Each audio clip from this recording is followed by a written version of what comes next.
Australia is facing an increasing epidemic of type 2 diabetes.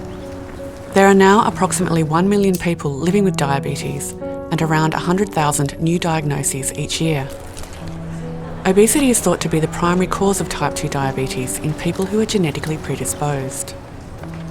In part 1, we explained how inflammation in type 2 diabetes destroys the pancreas tissue and dramatically decreases insulin production.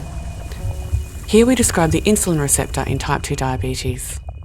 What we have discovered is the molecular detail of how the hormone insulin binds to its so-called receptor protein on the surface of a cell and instructs that cell to take up glucose from the blood and to store it as an energy source. The receptor itself actually spans the cell membrane, so it has a part outside, a part inside, and insulin binds to the part that is outside. Insulin is a small molecule whose structure was determined a long time ago in 1969, but it's been unknown how it interacts with the receptor, and that is what we have discovered.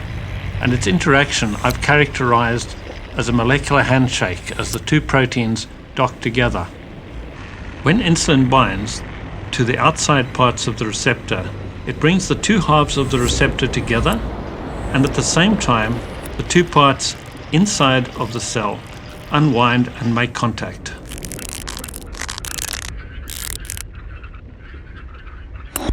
These two proteins then activate each other.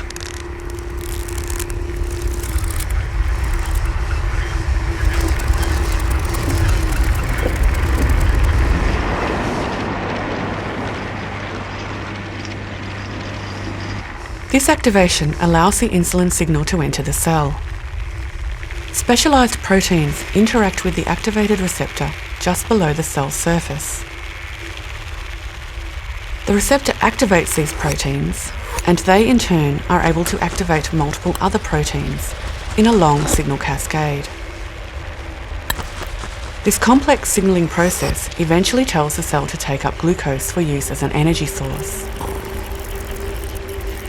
The long signal cascade allows tight control of the signalling process, as it can be turned on or off at many different points along the way.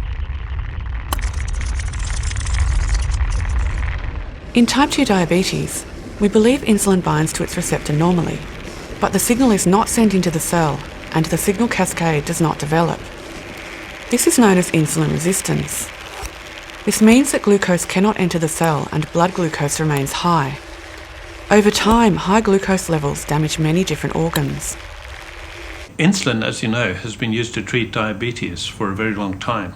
But all of those formulations and types of insulin that have been used in the diabetes context have been designed and formulated without any knowledge of the way in which insulin actually interacts with its receptor.